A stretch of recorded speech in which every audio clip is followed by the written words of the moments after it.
E eu vou falar exatamente sobre isso hoje. A segunda parte dessa mensagem. Abra lá comigo no Salmo 78. Salmo 78. Aprendendo a pastorear e a liderar como Davi. Nós já vimos a primeira parte. Está disponível lá no YouTube. Você acessa lá o canal. Se inscreva no nosso canal. Então essa primeira parte, aprendendo a pastorear como Davi, já está no YouTube. Se você não esteve aqui há uns 15, 20 dias atrás, então você pode acessar e assistir essa primeira parte que eu falei, tá? Só vou dar o resumo hoje. Salmo 78, vamos ler na Nova Versão Internacional. Coloca aí: escolheu o seu servo Davi e o tirou do aprisco das ovelhas, do pastoreio de ovelhas, para ser o pastor de Israel, seu povo de Israel, sua herança. E de coração íntegro, Davi os pastoreou, com mãos experientes os conduziu. Senhor, em nome de Jesus, eu peço tua graça nessa hora sobre minha vida e sobre a vida dos meus irmãos. Nós queremos ouvir a sua palavra com sede, com fome, com expectativa. Tire do nosso coração, Senhor, toda letargia, toda acomodação, Senhor, toda mesmice em nosso espírito. Nós queremos ser um povo faminto e sedento pela palavra. Todas as vezes que nós abrirmos esse livro, que o nosso coração queime, que o nosso coração arda, pedindo ao Espírito Santo que nos revele os segredos de Deus. Senhor, nos impeça de tratar a tua palavra de uma forma comum, de uma forma desleixada. Senhor, não queremos tratar a sua palavra assim. Nós queremos ter sede e fome da sua palavra, independente de quem estiver aqui ministrando, de qual seja o texto. Nós queremos ter sede e fome em nossos corações, em nome de Jesus, amém. Então, há uns 2 tadéis atrás, eu ministrei a primeira parte dessa mensagem, Davi foi escolhido pelo Senhor. Então nós muitas vezes achamos que é a gente que está fazendo um favor a Deus. Não, eu sou voluntário, eu estou me voluntariando. Sim, queridos, nós temos um coração voluntário. Deus quer um coração voluntário, mas não se esqueça, em última instância, de que foi o Senhor quem te escolheu primeiro.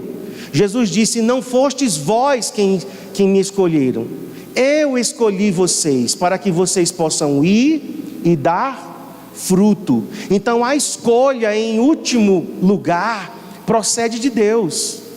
Eu me disponibilizo: Senhor, eis-me aqui, envia-me a mim. Mas antes do eis-me aqui, envia-me a mim, a pergunta de Deus foi qual? A quem? Isaías 6,8, gente. Alguém já leu aqui Isaías 6,8? Quem já leu? Quem não leu vai ler agora então. Abre lá. Abre lá em Isaías 6,8.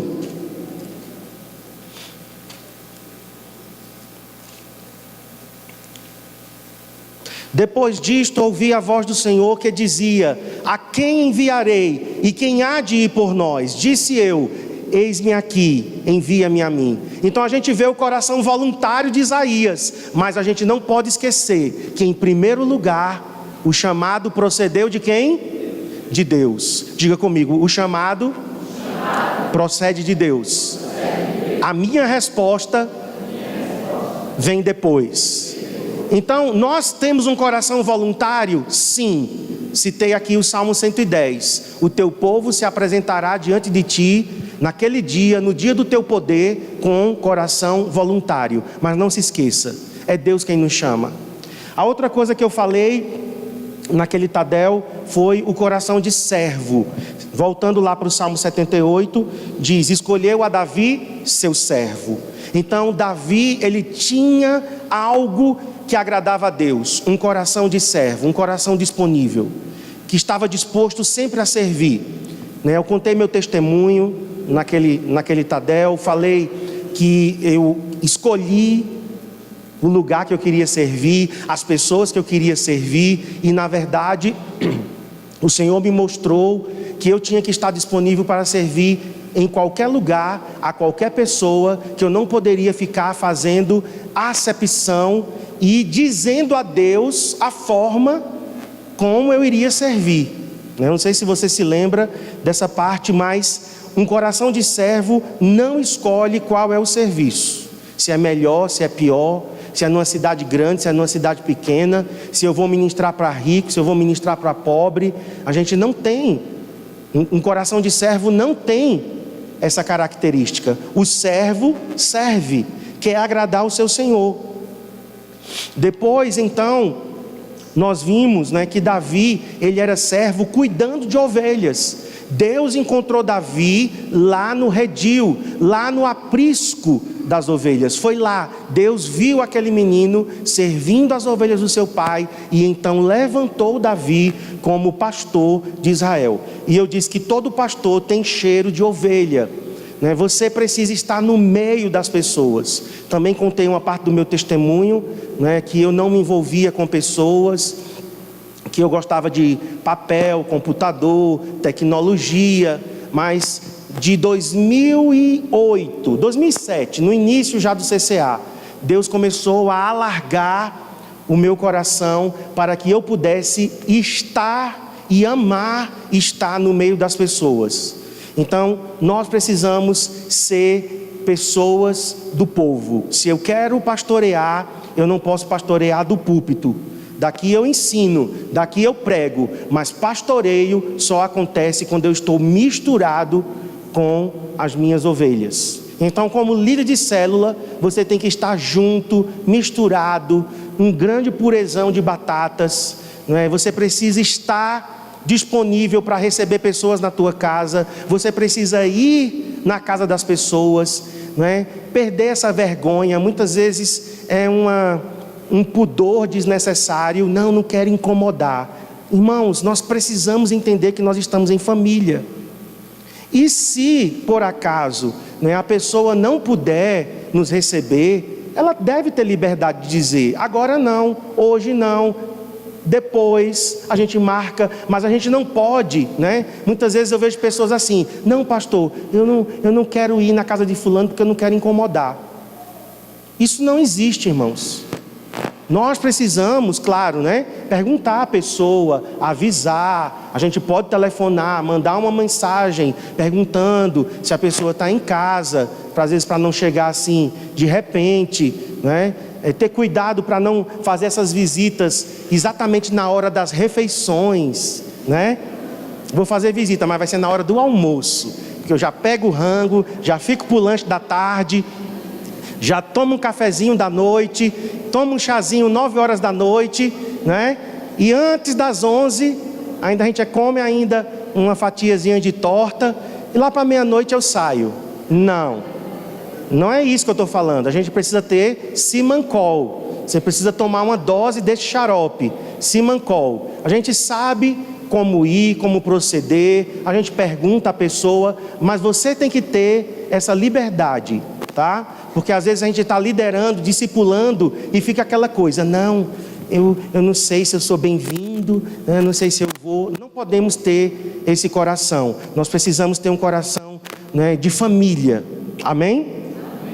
E depois então eu falei sobre as áreas de integridade, porque Davi pastoreou com integridade. Está aqui, versículo 72, diz: e ele os apacentou consoante a integridade de coração. Então você tem que colocar o coração naquilo que você está fazendo, mas você precisa de integridade. Integridade é a base, integridade é o alicerce. Pode passar para o próximo. O ministério é fundamentado no caráter. Então não tem como a gente querer ser líder, a gente querer ser discipulador, um supervisor, pastor sem caráter. Tem muitos aí fora pastoreando, liderando sem caráter. Mas mais cedo ou mais tarde vai acontecer um descrédito. Mais cedo ou mais tarde as pessoas vão pular fora.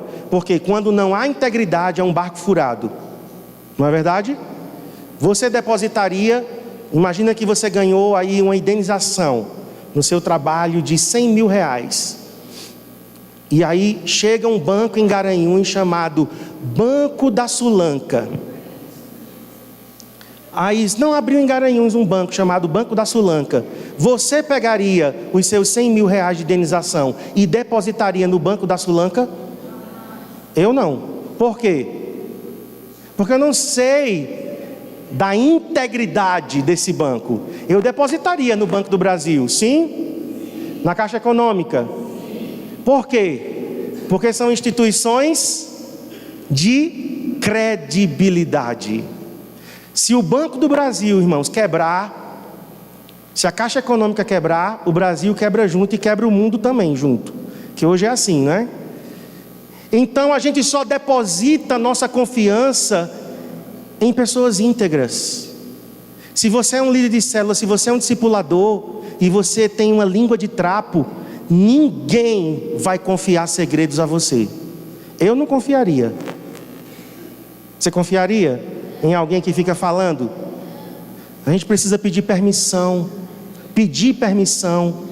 Se alguém nos fala algo e a gente precisa dizer a uma terceira pessoa, antes você tem que pedir permissão.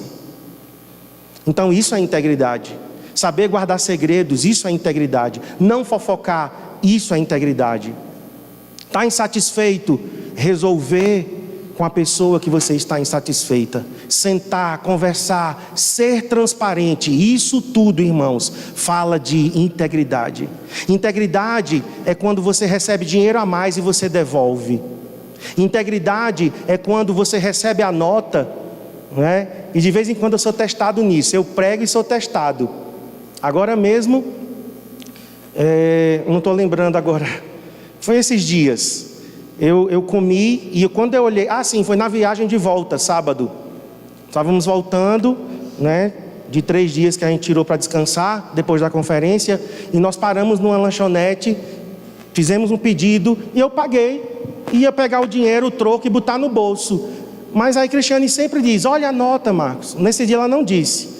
Mas por costume eu fui olhar a nota. Quando eu olhei, estava faltando alguns itens que a gente tinha comido e a moça tinha esquecido de colocar. Aí eu voltei lá no caixa. Geralmente quando a gente volta, o caixa já espera o quê? Dei o troco errado, né? E ela já, que foi? Digo: não, querida, você esqueceu de colocar um café e um salgado. Ela: foi? Eu digo: foi. Ela: não foi não. Eu disse: foi, minha querida, você esqueceu. Ela disse: não, eu coloquei tudo. Eu disse: você não colocou. Aí eu fui, peguei a nota que estava na mão dela. Deixa eu te mostrar. Está faltando isso aqui. Ai, moço, muito obrigado. Porque no final do dia eu ia pagar esses R$8. Então, a gente precisa, nessas horas, ser íntegro. Porque eu poderia dizer o quê? Resposta de oração. Aleluia! A moça esqueceu. Oxe, foi Deus, homem. É Deus querendo me dar esses R$8. Você sabia que tem crente que faz isso? Diga: misericórdia. Então, integridade fala de pequenas coisas. No dia a dia, nós seremos testados na nossa integridade. Amém? Eu falei então do vaso que era colocado contra a luz. Pastora Cristiane falou do vaso que era colocado contra a luz. E pastor Ivanildo, não foi nada combinado, falou do vaso colocado contra a luz, que é o vaso sincera. E assim Deus está nos testando, né? Com a luz do sol. Ok. Fomos então para as áreas de integridade. Eu li em Deuteronômio, capítulo 18, as recomendações de Deus para o rei de Israel.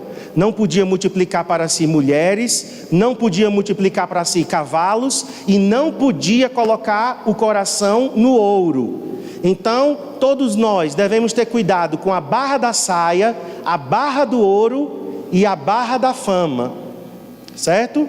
Os homens principalmente, cuidado com a barra da saia, cuidado com a barra do ouro e cuidado com a barra da fama. Essas 3 barras nós precisamos estar vigiando. E terminei dizendo que Salomão não vigiou em nenhuma dessas áreas. 1 Reis, capítulo 10 e capítulo 11, Salomão falha. Multiplica cavalos, multiplica mulheres e multiplica para si riquezas. E ele se desvia. Então nós paramos aqui. Agora vamos para a última parte. Habilidade. Olha comigo o verso 72.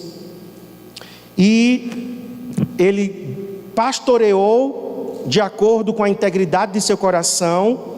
Mas o versículo termina dizendo, deixa eu voltar aqui na versão NVI, com mãos experientes os conduziu. Vamos repetir essa frase, diga, com mãos experientes os conduziu. Então Davi não apenas pastoreou com integridade, ele era um homem íntegro. Os pecados de Davi, o adultério, o assassinato e o censo que ele fez, ele se arrependeu imediatamente. Quando ele foi corrigido, ele aceitou a correção. Então por isso que Davi é chamado de o homem segundo o coração de Deus, não porque ele não tinha pecado, ele tinha pecado, mas porque Davi se arrependia imediatamente, certo? Então isso tem que ser uma marca em nossas vidas. Nós erramos, mas nós devemos consertar imediatamente, ter um coração quebrantado. Mas além desse coração, ele tinha habilidade de mãos. Então isso fala de capacidade. Habilidade fala de inteligência. Na minha versão diz mãos precavidas, na versão atualizada. O que é uma coisa precavida? É uma coisa criteriosa. Mãos habilidosas, com muita perícia. É como um cirurgião, um neurocirurgião. Ele tem que ter mãos habilidosas, porque ele vai mexer no cérebro das pessoas. Abre a cabeça de alguém e ele vai lá, Ele usa aquelas lentes de aumento no óculos e é uma micro cirurgia. Qualquer erro ali que ele der, deixa a pessoa cega, aleijada, não fala mais. Então é mão habilidosa. Então essa palavra que foi usada para Davi, meus queridos, nós precisamos ter habilidosos naquilo que a gente faz. Se você discipula, busque essa habilidade. Se você lidera, busque habilidade. Se você serve no ministério infantil, no ministério de música, se você serve no acolhimento, se você serve dando aula na escola ministerial, se você serve no ministério de mídia, de comunicação, não sei, mas nós precisamos buscar, queridos, habilidade, porque às vezes nós estamos fazendo as coisas de qualquer jeito, estamos discipulando, liderando, pregando, cantando, tocando, mas não somos habilidosos. E habilidade se adquire. Você não nasce com habilidade. Eu não nasci tocando violão. Mas sabe como eu toquei violão? Porque eu disse, eu quero tocar violão. Primeira coisa, eu quero. Segunda coisa, eu vou tocar violão. Terceira coisa, mamãe, me dê um violão. Como é que eu ia aprender violão sem violão? Então, eu queria tocar violão. Eu disse, eu vou tocar violão, mas eu fui pedir a quem podia comprar um violão para mim. E naquela época, era a minha mamãe. Aí ela me deu um violão e ela disse, mas com uma condição, você vai para a aula de violão. Tá certo. Então ela me colocou numa aula de violão. Meu professor, ele era bem interessante. Eu chegava, a aula era 10 horas. Quando eu chegava lá, ele estava acordando, ele ia escovar dente, ele ia fazer vitamina, ele ia dar vitamina para os filhos, e eu lá na sala só blém, blém, blém, blém, blém, blém, blém, blém, né? Esperando. Aí ele vinha, aí era bem devagar e tal. Eu passei 3 meses com esse professor, mas depois eu disse, bom, vou fazer o seguinte, eu vou pedir para o meu professor colocar todas as notas, maiores, menores, sustenidos maiores, sustenidos menores, vou pedir para ele colocar tudo, e eu vou pedir para ele escrever umas 10 músicas, e aí eu vou treinar em casa, sozinho, porque essas aulas aqui, minha mãe está gastando dinheiro, Quando eu vou ter aula já é 11 horas da manhã, quando é 11h30 termina, então eu quero aprender em casa. E eu pedi a ele não sabia o que era que eu estava planejando. Professor, coloque todas as notas, maiores e menores, sustenidos, maiores e menores, escreva umas 10 músicas, aí ele está certo. Quando ele escreveu, eu disse, pronto, professor, agora eu vou aprender sozinho em casa. Você perdeu um aluno. Aí fui para casa. E eu lembro que nessa época veio aqui em Garanhuns o Grupo Logos. E eles estavam vendendo uns caderninhos com as cifras. E eram cifras dificílimas, irmãos. Eram dissonantes que você tinha que esticar os dedos assim, aquela... Aí eu comprei aqueles livros do Logos, aquelas partituras, não partitura, mas as cifras. Eu comprei e levei para casa. E eu disse, eu vou tocar essas notas difíceis. Por quê? Porque eu já sabia os maiores, já sabia os menores, já sabia sustenido maior, menor, mas eu não sabia as dissonantes. Eu não sabia aqueles acordes que a gente chama, né? Você estica os dedos assim. Eu digo, eu quero aprender esses. O dedo dói. Para você sair de um para o outro, era devagar. Mas aí eu fui treinando. Meia hora, 40 minutos, 1 hora. Eu chegava do colégio e ia treinar. Coitado de quem ficava lá na casa. Porque é terrível você ouvir uma pessoa aprendendo instrumento. Eu sei. Me trancava no quarto e lá, ó. E daqui a algum tempo, eu não estava apenas tocando aquelas notas simples que o professor passou. Eu estava tocando acordes mais complexos. E aprendi a tocar violão. Eu hoje ainda toco. Os acordes que eu aprendi há tantos anos atrás, ainda hoje eu uso eles. Agora, qual é a diferença? Eu, né? Caso de Marcos. Porque eu toco teclado. Mas eu toco teclado, irmãos, muito menos do que eu toco violão. Por quê? Porque eu não treinei no teclado. No teclado eu só fiz o seguinte: as notas que eu fazia no violão, eu vou fazer no teclado, mas eu não treinei como eu treinei no violão. Então eu toco teclado, mas meu instrumento mesmo, de eu dizer, eu tenho segurança, eu toco, é violão. Qual foi a diferença? Habilidade. A diferença foi a falta de treino. Se eu tivesse treinado no teclado o tanto quanto eu treinei no violão, eu seria um excelente tecladista. Então eu quero te dizer, você não nasce sabendo liderar, você não nasce sabendo pregar, você não nasce sabendo dar aula para criança, você não nasce sabendo discipular, mas olha para mim, você pode aprender tudo isso e ser excelente. Amém? Olha aí para a pessoa que está perto de você e diz, você pode aprender e você pode ser excelente. Agora, como é que eu adquiro habilidade? Primeiro, observando. Eu sei quando uma pessoa está querendo aprender. Sabe quando? Quando ela fica só de olho. Eu sei quando uma pessoa ela não quer aprender. Eu sei quando alguém quer a coisa muito rápida, mas ela é orgulhosa demais para aprender com outra pessoa, porque ela não observa. Ela fica até colocando gosto ruim em outra pessoa. Não observa. Então a observação é muito importante. Seja humilde. Pastor, eu quero melhorar na liderança de célula. Sabe o que é que eu te aconselho a você fazer? Procura nessa igreja quem é o líder que mais multiplicou célula e vá para a célula dele, uma reunião. Por que a gente não faz isso? Porque eu não sabia que eu podia fazer. Pronto, agora você está sabendo. Mas às vezes a gente não faz isso, sabe por quê? O que é que vão dizer de mim? Que eu estou me humilhando? Que eu estou aqui declarando a minha incompetência? Tem pessoas que são orgulhosas demais para aprender. Então nós precisamos, irmãos, aprender a adquirir habilidade pela observação. Outra coisa, pela leitura. Leia mais. Pastor, eu não gosto de ler. Mas leitura, você desenvolve gosto pela leitura. Eu aprendi a ler e gostar de ler porque meu pai, eu cresci vendo meu pai lendo. Ele lia muito e ele lia para eu ver ele lendo. Então eu desenvolvi o gosto pela leitura. E hoje, né, por exemplo, eu vou lá para o meu momento a sós, não com Deus, um momento a sós comigo mesmo, no número 2. Ai, meu Deus, não trouxe um livro, não trouxe nada para ler.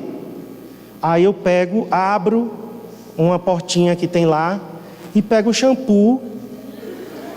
Deixa eu ver as instruções desse shampoo. Deixa eu ver se eu estou usando do jeito que do que o rótulo está dizendo. De que é feito esse shampoo? Vamos lá. Por quê? Porque já é algo tão automático que eu preciso ler. Eu preciso ler. Eu só não leio quando eu estou dirigindo, porque senão eu mato o povo, né? Eu não posso ler e dirigir ao mesmo tempo. Mas em outras ocasiões, lê. Desenvolva esse hábito, isso vai te dar habilidade. Olha, teu português vai melhorar. Você vai deixar de falar problema. Sério? Por quê? Porque você vai estar lendo. Nunca mais você vai dizer vive. Você vai dizer vive. Ok? Porque você vai estar lendo. Sim ou não, gente? A nossa fala melhora, a nossa escrita melhora. Olha, até no português você vai melhorar. Para começar o CCA, eu e Cristiane, a gente tinha um livro, não tinha nada de MDA. A gente tinha um livro do Larry Stockstill, Sua Igreja em Células. Aliás, A Igreja em Células. Eu fui ler A Igreja em Células, do Larry Stockstill. A gente já tinha material do G12, que a gente já tinha sido G12, em 2000 e 2001, mas a gente queria, não queria G12, a gente queria um outro modelo, mas a gente não tinha modelo. Vamos ler. Então eu li Igreja em Células, do Larry Stockstill. Eu li Uma Igreja de Alto Impacto, um livro maravilhoso, na época que o CCA estava nascendo. Uma Igreja com Propósitos, do Rick Warren. Então a leitura vai nos abrir os nossos olhos. Adquira habilidade pela leitura e pela experiência. Não tenha medo de errar. Se o teu líder te escalar para você liderar louvor, o que é que você vai fazer? Aceitar. Você vai aceitar. Ela vai facilitar a palavra. Aceita. Mete a cara. Ah, mas eu vou errar. O que é que tem? Erra. Nós devemos nos dar também a margem do erro também. Por quê? Porque é pela experiência. Pela experiência. Então, nem sempre eu toquei com tanta rapidez. Logo no início, era muito lento. Os acordes para mudar de uma posição para outra eram muito lentos. Lentas as trocas. Mas, através dos erros e dos acertos, a gente adquire experiência. Então, aqui nós estamos falando do fazer, daquilo que somos capazes de realizar. E eu quero terminar lendo com vocês Eclesiastes 10:10. Abre lá comigo. Eclesiastes 10:10. Se o ferro está embotado e não se lhe afia o corte, é preciso redobrar a força, mas a sabedoria resolve com bom êxito. Em outras palavras, se a faca está cega, para você partir um pedaço de carne, pode ser filé mignon, pode ser a carne mais molinha que exista, carne maturada. A faca está cega, o que é que você vai fazer? Força, força. Daqui a pouco você se abusa e diz, eu vou partir no dente mesmo. Por quê? Porque a faca estava cega. Um machado cego para cortar uma árvore. Meu Deus. O cabo vai suar e talvez nem consiga derrubar a árvore, porque está cego. É isso que a Bíblia está dizendo. Se o ferro está embotado, se a faca está sem corte, querido, afie o corte. Afie o corte. Você precisa ser uma pessoa que vai afiar o seu machado, conversando com outras pessoas, compartilhando experiências, perguntando. Seja realmente humilde em observar, em visitar. Olha, irmãos, nós temos uma liderança, nossos pastores são assim, eles observam. O pastor Eibe, ele vai para igrejas em anônimo, ele não diz quem ele é, ele vai para a igreja, senta no meio da multidão, só para observar. Que coisa linda! Um homem que hoje já prega internacionalmente, mas ele diz: eu sempre tenho alguma coisa para aprender. Ele vai para as igrejas, por exemplo, ele soube que o ministério com crianças da Bethel, lá em Redding, na Califórnia, era excelente. O pastor Eibe foi lá para Bethel saber como é o ministério de crianças.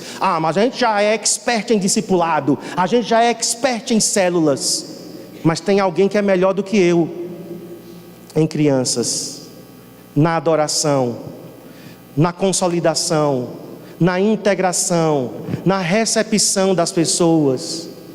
E ele vai atrás e não tem vergonha nenhuma de dizer: aprendi com a igreja tal e estou copiando o que eles têm de bom. Porque às vezes a gente fica assim também, a gente copia, mas copia na surdina e não dá o devido crédito, não é? Aí as pessoas: parabéns, não é? Parece que a gente inventou a roda de novo, e a gente se apropria do conhecimento dos outros e não dá nem o crédito. Humildade também é dizer: não, mas essa ideia não é nossa não, essa ideia eu aprendi com alguém. Afie o corte, através dos seus líderes. Queridos, converse mais conosco. Pastor, mas o senhor não tem tempo. Muitas pessoas que chegam para mim e que me abordam e que conversam, ou que mandam uma mensagem, ou que me ligam, eu tenho tempo sim. Tem pessoas que acham que eu não tenho tempo, ou que não querem, mas eu quero te dizer, se eu não puder conversar, eu digo: olha, eu não posso conversar agora, a gente pode conversar outra hora. Manda uma mensagem para mim. Outra coisa que eu quero até aproveitar, né? Nessa era da tecnologia, inclusive eu desabilitei isso no meu WhatsApp, porque as pessoas, elas querem enviar uma mensagem e elas querem que você responda na hora. Aí eu tirei isso. Eu espero que esteja funcionando, porque eu já vi gente com raiva de mim. Mandei uma mensagem para o pastor e ele demorou 1 hora para me responder.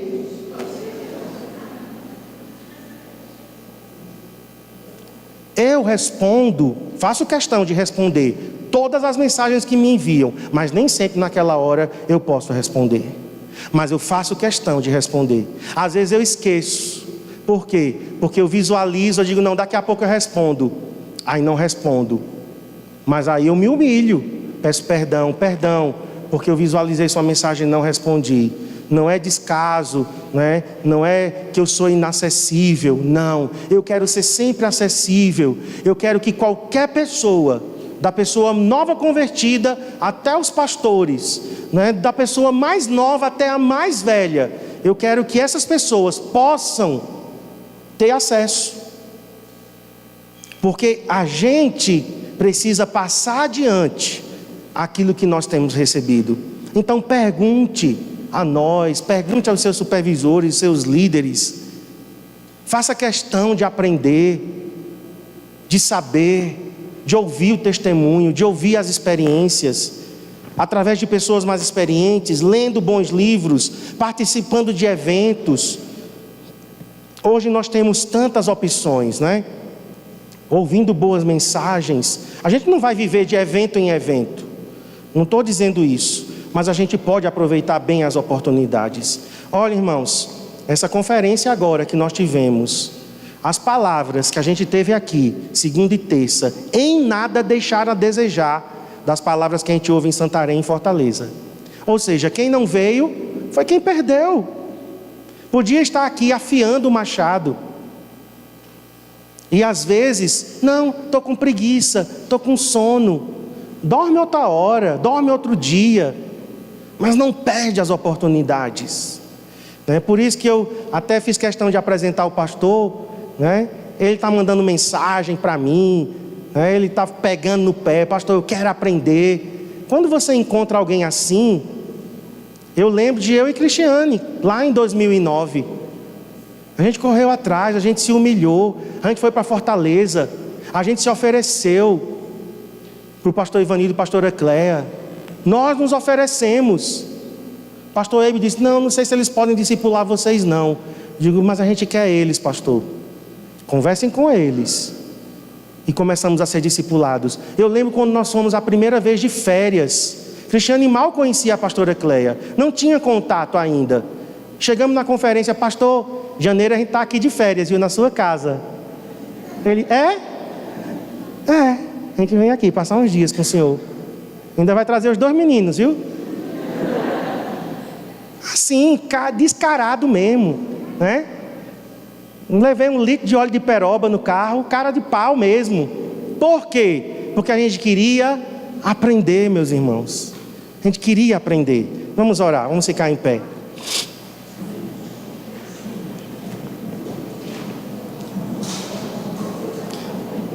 Então eu vejo muitas pessoas, né? Eu recebo muitas mensagens. Tem gente que manda mensagem assim para mim, tá? Não é o caso aqui do pastor José não, tá? Mas tem gente que manda mensagem assim para mim. Pastor, paz.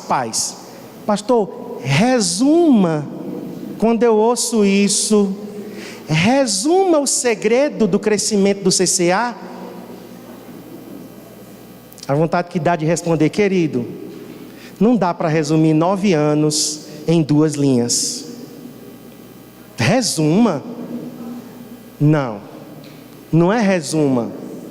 Venha aprender. Não desculpe a expressão, mas levante seu traseiro desta cadeira, né? E faça alguma coisa. Por quê?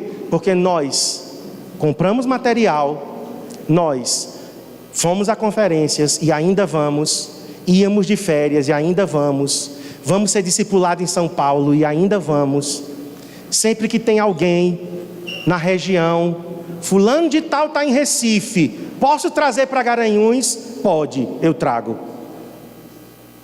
Fulano de tal está precisando, né, de uma agenda, que eu sei que é homem de Deus, pode vir para Garanhuns? Claro, não vamos perder a oportunidade, traz. A gente muda horário, a gente muda dia, mas a gente vai aproveitar. Então, essa mesma atitude, eu quero que você, como nossa ovelha, você tenha. Não se feche, viu? Já sei de tudo, já sei liderar, já sei discipular. Pronto, agora não preciso de mais ninguém. Não faça isso, porque você vai estar selando sua morte, tanto intelectual, talvez até espiritual. Não faça isso, nunca se feche. Diga sempre assim, eu tenho muito que aprender, muito que aprender. Eu quero continuar aprendendo e eu quero estar perto de gente expert. Amém? Pai, nos dê esse coração, não apenas o coração íntegro, principalmente o coração íntegro que Davi tinha. Ele pastoreou com integridade de coração, mas nós queremos também ter essas mãos habilidosas. Eu quero declarar que ninguém aqui, Senhor, deixará de fazer a Tua vontade por preguiça, por falta de oportunidade, porque não se dispôs a aprender, a observar, a ler, a correr atrás, a ser humilde em aprender. Eu quero declarar que toda esta igreja tem o mesmo coração da nossa liderança, um coração humilde, que sempre está aprendendo. Pode ser com a pessoa mais simples, mas nós vamos aprender, Senhor. Eu peço isso para os nossos discipuladores, líderes, supervisores, pastores. Eu oro em nome de Jesus. Amém.